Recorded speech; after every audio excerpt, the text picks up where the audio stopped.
What is up, guys? I come to you with a long awaited chapter of Gintama after waiting for a whole week. Everybody needs a break every now and again, but it's good to see it back on track. We come with chapter 570. And, Gintama cannot be Gintama without Gintoki or any other character being an absolute troll. So we have Gintoki being a troll, and that character that I think everyone was seeing around. He was dressed as Gintoki during the Joy War, but he's he's that fat guy, and his only reference towards his only usefulness during the war was to supply food for the people that was fighting. Okay, and Bato, he keep referencing saying that you're the guy that I was facing all along. You mean to tell me I for 10 years I've been searching for this guy that's only been giving other people yakisoba bread. Okay. Eventually he was never fit to fight in a war. He was never fit to be a samurai. So he left to go open up a shop. He got sued for that.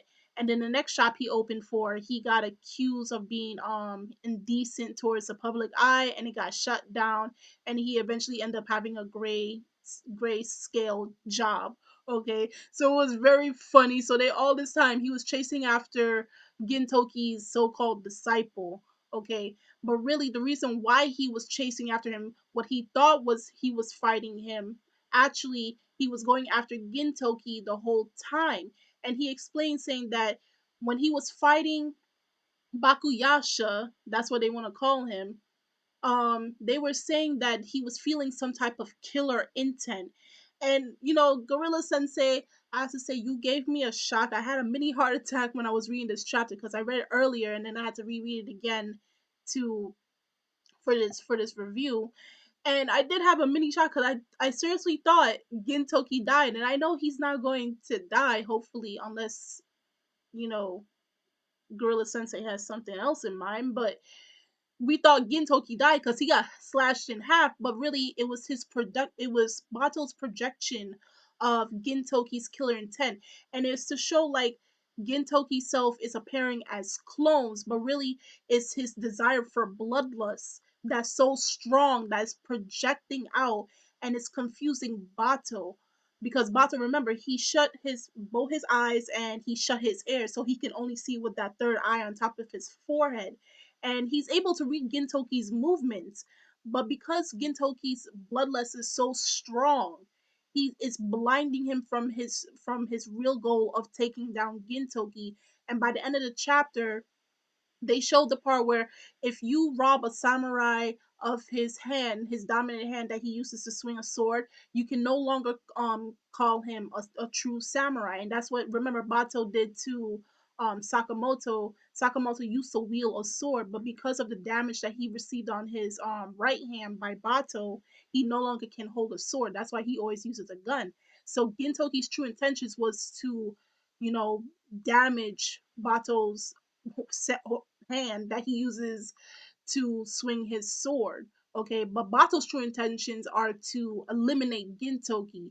So we end the chapter at that. You just This chapter was was funny, and then we just saw Gintoki going in, and we really, for the first time probably in a long while, we saw like Gintoki's true killer intention. He has this malicious look in his eye, as well as this killer smoke, and he's going in for the kill. Okay, not that he's angry. He was not put into no rage or anything. For the first time, we actually seen Gintoki really going in and really intending to kill someone. We're probably starting to see a very much glimpses of him being Shirayasha during the time from when he was in the Joy War as Shirayasha. Okay, so we're starting to see little glimpses of that coming out. So probably next week or the week after, we'll finally see the conclusion of this rematch between Bato and Gintoki. It could go either way. Okay, it doesn't have to specifically go the way that the two fights already happened with Katsura and Sakamoto. It can go anyway for Gintoki. And then after that, I don't know what's going to happen. If the Who knows what's going to happen afterwards. So tell me your thoughts on this week's chapter. What was your most favorite part? Were you surprised of how Gintoki was handling the whole situation, and his whole disciple and everything? So tell me in the comment section below your opinions. Also check me out on Twitter and Tumblr. Also, if you'd like to become a member of the Facebook page, it's in the description box. Also hit that subscribe button down there, just in that corner. I think it's on the right.